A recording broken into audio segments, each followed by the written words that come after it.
Moi, c'est Andy. Moi, c'est Tsana. Et moi, c'est Diego. Vous êtes de quelle école? L'école des avirons. Pouvez-vous me raconter ce qui s'est passé? Déjà, il s'est passé qu'il y avait un garçon et deux filles. Ils jouaient de la musique avec leur corps, déjà. Et voilà. Et il y avait aussi des instruments que je jouais avec. Ils faisaient des gestes.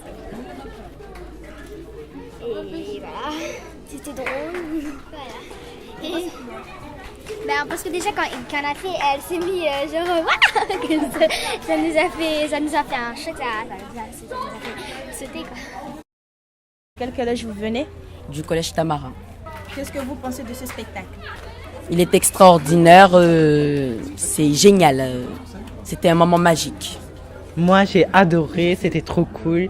J'ai vu des choses qui m'ont plu, comme la danse, des gens qui faisaient des trucs avec leur bouche et tout ça. Vous aimeriez être à leur place ou faire de la musique avec votre corps? J'aimerais bien être à leur place, moi. Pas forcément de ce contexte, mais pourquoi pas être sur une scène, pourquoi pas. Pourquoi on utilise notre corps comme instrument?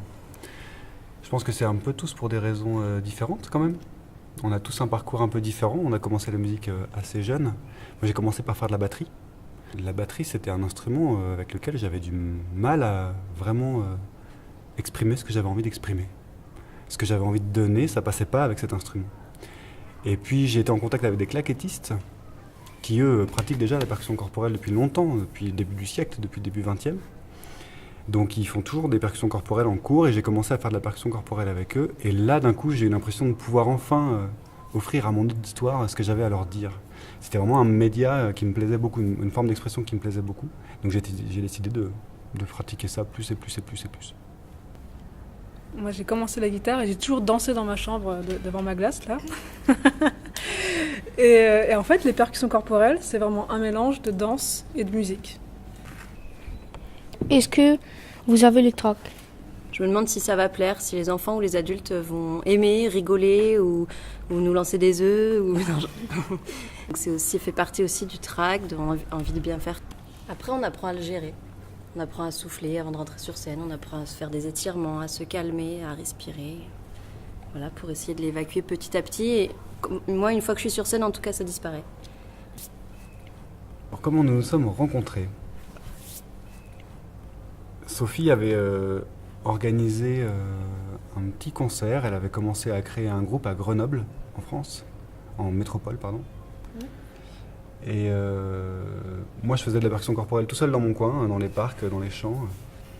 Et j'ai vu qu'il y avait ce groupe qui existait, donc je suis allé à la rencontre de Sophie, on s'est rencontrés comme ça. Ensuite, on a décidé de faire quelque chose ensemble avec une troisième personne, Sébastien, qui n'est pas là aujourd'hui, parce que Lucie est remplaçante de Sébastien. Donc, peut-être que tu peux en parler. Oui, j'avais travaillé avec Sébastien sur un autre spectacle de percussion corporelle.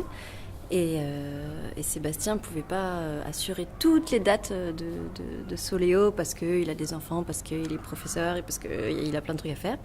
Donc il m'a appelé, il m'a dit est-ce que ça te dirait d'aller à la réunion avec Sophie et Julien que je ne connaissais pas avec ce spectacle. Et j'ai pas réfléchi très longtemps, j'ai accepté tout de suite et je suis super contente d'être là, je les remercie. Et voilà, donc j'ai appris le spectacle et je les ai rencontrés il y a très peu de temps. Est-ce que ça vous plaît de faire un reporter? Oui, c'est super. Pourquoi c'est super cool? On peut rencontrer des gens qu'on n'a jamais vus ou des artistes, quelque chose comme ça. Les artistes que tu as rencontrés, ça va? Ils étaient sympas jusqu'ici à peu près? Non, c'est la première fois que je fais ça. C'est la première fois que tu fais ça? Oui. Vous vous êtes fait plaisir pendant le spectacle? Oui. Qu'est-ce qui vous a fait le plus rire? C'est quand vous étiez immobile, après elle était en train de faire karaté. Qu'est-ce que vous avez trouvé le plus impressionnant? Parce qu'il y a des choses que nous on ne peut pas faire. Il faut avoir des années de travail pour réussir à faire ça. C'est exact. Et par contre, le fait que vous ne puissiez pas le faire, ça c'est pas vrai. Vous ne pouvez pas le faire maintenant, mais en effet, si tu en fais un petit peu tous les jours, tu vas y arriver assez vite, je pense. Il y a cette idée quand même. Alors, ce son, comment ça marche? Mets le bout de tes doigts. Voilà, serre un peu tes doigts et tu mets le bout de tes doigts sur ta lèvre supérieure, pas plus haut, juste là, et ça va sortir. Non, la lèvre supérieure, tes doigts en bas là, ouais, voilà. Ça va sortir, ça va sortir. Il faut avoir Ça vient. la bouche ouverte. Et alors, voilà, faites pas ça, c'est le piège. Faites comme si vous aviez vu des extraterrestres débarquer. Vraiment.